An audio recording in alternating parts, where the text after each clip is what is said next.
নমস্কাৰ নতুন এটা ভিডিঅ'লৈ আপোনালোকক পুনৰ স্বাগতম জনাইছোঁ গোটৰ মহিলাসকল অংগনবাড়ী কৰ্মচাৰী লগতে সকলো ধৰণৰ চৰকাৰী কৰ্মচাৰীৰ বাবে এইটো এটা গুৰুত্বপূৰ্ণ ভিডিঅ' যদি আপোনালোকে 2023 বৰ্ষত বৃক্ষৰোপণ কৰি অমৃত বৃক্ষ আন্দোলন এপটো বা ৱেবছাইটৰ জৰিয়তে যদি ফটো আপলোড কৰিছিল তেওঁলোকে যিমান সকলে কৰিছিল ফটো আপলোড বা যিমান সকলে ৰেজিষ্ট্ৰেচন কৰি ৰাখিছিল তেওঁলোক সকলোৱে পুনৰ ৰিনিউ ৰেজিষ্ট্ৰেচন কৰিব লাগিব অৰ্থাৎ যেটো আপোনাৰ আইডি ক্ৰিয়েট কৰি ৰাখিছিল আপোনাৰ যেটো মোবাইল নাম্বাৰ ওটিপি দি আগতে আইডিটো ক্ৰিয়েট কৰি ৰাখিছিল সেই আইডিটো ৰিনিউ কৰিব লাগিব যদি ৰিনিউ নকৰে তেনেহলে 2024 বৰ্ষত আপোনালোকৰ যিখিনি গছপুলি ৰোপণ কৰা হ'ব সেইখিনি আপোনালোকে কৰিব নোৱাৰিব পাৰে বা আপোনালোকৰ যিসকল গোটৰ সদস্যই অমৃত বৃক্ষ আন্দোলনৰ জৰিয়তে গছপুলি ৰোপণ কৰি ফটো আপলোড কৰিছিল তেওঁলোকে পুনৰ ফটো আপলোড কৰিব নোৱাৰিব পাৰে পাছত আপোনালোকৰ অসুবিধাও হ'ব পাৰে সেইবাবে কৈছো যিমান পাৰে সোনকালে আপোনালোকে ৰেজিষ্ট্ৰেচন ৰিনিউ ৰেজিষ্ট্ৰেচন কৰক কিদৰে কৰিব পাৰিব নিজৰ মোবাইলত আজি এই ভিডিঅ'ৰ সবিশেষ দেখুৱাই দিম ওপৰত আপোনালোকে ইংলিশ অসমীয়া দুটা অপচন পাব আপোনালোকে ইংলিশতো ৰাখিব পাৰে বা অসমীয়াতো ৰাখিব পাৰে ডেসক্ৰিপচনৰ লিংকটো দিয়া হৈছে নহলে যিকোনো এটা ব্ৰাউজাৰত aba.assam.gov.in বুলি আপোনালোকে সাৰ্চ কৰিব পাৰে ঠিক আছে এইদৰে আপোনালোকে আপোনাৰ যেটো ডেস্কবোৰ্ড আছে ডেস্কবোৰ্ডটো এইদৰে শো কৰিব মই প্ৰথমতে ইংলিশ কৰি লৈছো যাতে ভিডিওটো আপোনালোকে যিমান পাৰে যাতে শেয়াৰ কৰি দিয়ে লগতে আপোনাল গোটৰ সদস্যসকল বা আপোনাৰ লগৰ বন্ধু বান্ধৱীসকলৰ মাজত যাতে শেয়াৰ কৰি দিয়ে যাতে সকলোৱে এই সুবিধাটো লাভ কৰে যদি আপুনি নিজে কৰে যদি বাকি সকলে নকৰে তেনেকৈও নহব সকলোৱে এটো কাম কৰিব লাগিব ইয়াত দেখিছে আপোনালোকে ইনফৰমেশনত গৈ এচিভমেন্ট বা টাইমলাইন এই গুটেখিনি আপোনালোকে চেক কৰিব পাৰে এচিভমেন্টত গৈ পেলাই আপোনালোকে কোনে কিমান জোপা গছপুলি ৰোপণ কৰিছিলে ইয়াত গুটেখিনি শো কৰিব দেখিছে এসএসজি মেম্বাৰ অৰ্থাৎ গোটৰ সদস্যৰ ৰেজিষ্ট্ৰেচন আছিল 38 লাখ আৰু আপোনালোকে গছপুলি ৰোপণ কৰিলে 77 লাখ প্লাস আপোনালোকে গছপুলি ৰোপণ কৰিলে বাকি আপোনালোকৰ আশা ওয়াৰ্কাৰ অংগনবাড়ী ওয়াৰ্কাৰ গুটেখিনি ডিটেইলছ দিয়া হৈছে কিমান গছপুলি ৰোপণ কৰিছিলে কিমানৰ ৰেজিষ্ট্ৰেচন আছিল গুটেখিনি ডিটেইলছ এচিভমেন্ট অফ অমৃত বৃক্ষ আন্দোলন 2023 বৰ্ষৰ আপডেট হৈ আছে এটো হৈছে 2023 বৰ্ষৰ ডাটা পুনৰ এতিয়া 2024 বৰ্ষত আপোনালোকক পুনৰ ৰেজিষ্ট্ৰেচন কৰিবলৈ কোৱা হৈছে বা আপোনালোকৰ ৰেজিষ্ট্ৰেচনটো ৰিনিউ কৰিবলৈ কোৱা হৈছে তেতিয়া পুনৰ আপোনালোকক গছপুলি প্ৰদান কৰিব চৰকাৰে পুনৰ আপোনালোকে গছপুলি ৰোপণ কৰি ফটো আপলোড দিব লাগিব গিনিছ বুক অফ ওয়াৰ্ল্ড ৰেকৰ্ডৰ ডিটেইলছখিনি তলত দিয়া হৈছে আপোনালোকৰ গুটে এচিভমেন্টখিনি আপোনালোকে ইয়াৰ পৰা চাব পাৰিব যদি আপোনালোকে এপটো ডাউনলোড কৰি ভাবে তেনেহলে ডাউনলোড এপিকে অপচনটোত গৈ ডাউনলোড এপ বা ডাউনলোড এপিকে অপচনটোত গৈ আপোনালোকে এপটো ডাউনলোড কৰি ল'ব পাৰিব বা প্লে ষ্টৰত আপোনালোকে অমৃত বৃক্ষ আন্দোলন বুলি সাৰ্চ কৰি পেলাই এপটো আপোনালোকে ডাউনলোড কৰি ল'ব পাৰিব যদি আগতে এপটো ডাউনলোড কৰি থৈছিলে তেনেহলে আপোনালোকে হেতু আপডেট দি ল'ব প্ৰথমতে মই লগইন কৰি দেখুৱাই দিছো লগইন অপচনটোত ক্লিক কৰি আপোনালোকে নিজৰ ডাটাটো প্ৰথমতে চেক কৰি ল'ব সকলো শুদ্ধ আছে নে নাই হোৱা কাৰণ বহুতৰ আগৰবাৰ নাম ভুল হৈছিল বা এড্ৰেছটো ভুল হৈছিল তেনেকৈ বহুতৰ ভুল হৈ গৈছিল এতিয়া আপোনালোকে হেতু আপডেট কৰি ল'ব পাৰিব যেতিয়া লগইন অপচনটোত আপোনালোকে ক্লিক কৰিব তেতিয়া আপোনালোকৰ লগইন কৰিবলৈ হ'ব মোৰ অলপ নেটটো স্লো বাবে অলপ স্লো খুল খাইছে আপোনালোকে অলপ সময় ওয়েট কৰি দিব যদি আপোনালোকৰ স্লো খুল খায়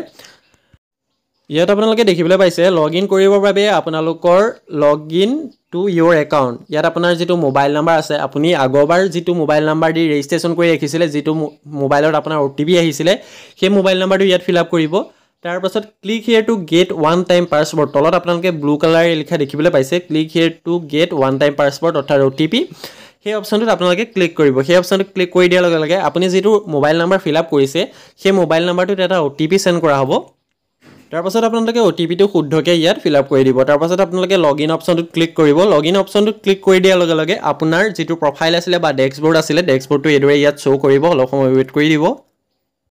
ইয়াত আপোনালোকে দেখিবলৈ পাইছে হোম পেজত আপোনাৰ ৰেজিষ্ট্ৰেচন নাম্বাৰটো দিছে তাবা ক্যাটাগৰীটো দিয়া হৈছে যদি আপোনালোকে এসএসজি মেম্বাৰ হয় তেনেহলে তাত এসএসজি মেম্বাৰ বুলি শো কৰিব যেটো মই সেলফ আইডিটো লগইন কৰি দেখুৱাই দিছো তাৰ হেতু বাবে হেতাত আদাৰ বুলি অপচনটো আহিছে ইয়াৰ প্লেস নেম গুটেখিনি আহি গৈছে দিছে father name mobile number update registration data যদি আপোনাৰ কিবা ভুল হৈ আছে তেনেহলে আপডেট ৰেজিষ্ট্ৰেচন ডাটা অপচনটো যেটো পাইছে আপোনালোকে তলত তাত গৈ আপোনালোকে আপডেট কৰি ল'ব পাৰিব ঠিক আছে আপোনাৰ গুটে ৰেজিষ্ট্ৰেচন ডিটেইলছখিনি আপডেট কৰি ল'ব পাৰিব ইয়াৰ পৰাই যদি আপোনাৰ কিবা ভুল হৈ আছে তেনেহলে প্ৰথমতে আপডেট কৰি ল'ব তাৰ পাছত আপোনালোকে ৰিনিউ কৰিব লাগিব ৰিনিউ কৰিবৰ বাবে কি কৰিব পুনৰ আপোনালোকে লগ আউট কৰিব নিজৰ আইডিটো তাৰ পাছত যেটো হোম পেজ আছিল হোম পেজটো পুনৰ আপোনালোকে যাব হোম পেজটো যোৱা পাছত আপোনালোকে দেখিবলৈ পাব লগইনৰ সাইডতে আপোনালোকে দেখিবলৈ পাইছে ৰিনিউ ৰেজিষ্ট্ৰেচন দেখিছে ৰিনিউ ৰেজিষ্ট্ৰেচন নিউ ৰেজিষ্ট্ৰেচনত যদি আপোনালোকে নতুনকৈ কৰোঁ বুলি ভাবে তেতিয়া কৰিব পাৰে কিন্তু যেহেতু প্ৰায়খিনিয়ে কৰিয়ে ৰাখিছে সেইবাবে আপোনালোকে ৰিনিউ ৰেজিষ্ট্ৰেচন অপচনটোত ক্লিক কৰিব ৰিনিউ ৰেজিষ্ট্ৰেচন সকলোৱে কৰিব লাগিব সেইটো কথা মনত ৰাখিব যদি আপোনালোকে এতিয়ালৈকে কৰা নাই তেনেহলে ভিডিওটো চাই যিমান পাৰে সোনকালে আপোনালোকে ৰিনিউ ৰেজিষ্ট্ৰেচন কৰক যদি অনলাইন কৰোঁতে কিবা অসুবিধা পায় কমেন্ট কৰি জনাব মই যিমান পাৰো আপোনালোকক সহায় কৰিবলৈ চেষ্টা কৰিম ৰিনিউ ৰেজিষ্ট্ৰেচন অপচনটো ক্লিক কৰাৰ লগে লগে আপোনাৰ পেজটো লোডিং হ'ব দেখিছে তাৰ পাছত অলপ সময় ওয়েট কৰিব আপোনালোকে তাৰ পাছত ইয়াত দেখিবলৈ পাইছে আপোনালোকৰ ৰেজিষ্ট্ৰেচন ৰিনিউৱেল ইয়াত দেখিবলৈ পাইছে please complete the following details to renew your registration of 2023 অৰ্থাৎ 23 বৰ্ষত যিসকলে ৰেজিষ্ট্ৰেচন কৰি ৰাখিছিলে তেওঁলোক সকলোৱে ৰিনিউ কৰিব লাগিব সেইবাবে আপুনি 23 বৰ্ষত যেতিয়া ৰেজিষ্ট্ৰেচন কৰিছিলে ফটো আপলোড কৰিছিলে তেতিয়া আপোনাৰ যেটো মোবাইল নাম্বাৰ দিছিলে সেই মোবাইল নাম্বাৰটো মোবাইল নাম্বাৰ জেগাত আপোনালোকে শুদ্ধকৈ ফিল আপ কৰিব তাৰ পাছত আপোনালোকে জেনাৰেট ওটিপি বুলি এটা অপচন দেখিবলৈ পাইছে জেনাৰেট ওটিপি অপচনটো ক্লিক কৰিব এটা ওটিপি আপোনালোকৰ সেন্ড কৰা হ'ব পুনৰ মোবাইল নাম্বাৰটোত ঠিক আছে আপোনালোকে মোবাইল নাম্বাৰটোত যেটো ওটিপি গৈছে সেই ওটিপিটো আপোনালোকে ইয়াত ফিল আপ কৰিব অতি সহজতে আপোনালোকে ৰিনিউ কৰিব পাৰিব কেৱল মোবাইল নাম্বাৰ আৰু ওটিপিটো দিয়ে আপোনালোকে ৰিনিউ কৰিব পাৰিব তাৰ পাছত আপোনালোকে ওটিপিটো ইয়াত শুদ্ধকৈ ফিল আপ কৰিব তাৰ পাছত ওটিপিটো আপোনালোকে শুদ্ধকৈ ফিল আপ কৰি সাবমিট কৰি দিব সাবমিট কৰি দিয়াৰ লগে লগে দেখিবলৈ পাইছে আপোনালোকে ইয়াত দেখিছে আগতে thank you for participating last year click here to renew button of enroll for the year program দেখিছে আপোনালোকে যিসকলে লাষ্ট ইয়াৰ আপোনালোকে পাৰ্টিসিপেট কৰিছিলে তেওঁলোকে ৰিনিউ কৰিলেহে 2024 বৰ্ষৰ যেটো আপোনালোকৰ নতুনকৈ আৰম্ভ হ'ব তাত পাৰ্টিসিপেট কৰিব পাৰিব ইয়াত আপোনাৰ নামটো এড্ৰেছটো সাইডত শো কৰিব এইদৰে অতি সহজতে আপোনালোকে ৰিনিউৱেলটো কৰিব পাৰিব ইয়াত দেখিছে সাবমিট হৈ দিলে ৰিনিউৱেল সাকসেসফুলি আহি গৈছে মোৰ ৰিনিউৱেল সাকসেসফুলি ৰেজিষ্ট্ৰেচন নাম্বাৰটো মোৰ শো কৰিছে এইদৰে আপোনালোকৰ যেটো ৰেজিষ্ট্ৰেচন নাম্বাৰ আছে ৰেজিষ্ট্ৰেচন নাম্বাৰটো শো কৰিব এটো আপোনালোকে স্ক্ৰিনশ্বট মাৰি ৰাখি ল'ব পাৰে দেখিছে আপোনালোকে এইদৰে অতি সহজতে অমৃত বৃক্ষ আন্দোলনত আপোনালোকে ৰিনিউ কৰিব পাৰিব যেটো ৰেজিষ্ট্ৰেচন ডিটেইলছ আছিল ৰেজিষ্ট্ৰেচন ডিটেইলছটো ৰিনিউ কৰিব লাগিব ভিডিওটো যিমান পাৰে আপোনালোকে শেয়াৰ কৰক যাতে আপোনাৰ লগৰখিনিও কৰি ল'ব পাৰে এজনে কৰিলে নহব হেতু কথা মনত ৰাখিব সকলোৱে কৰিব লাগিব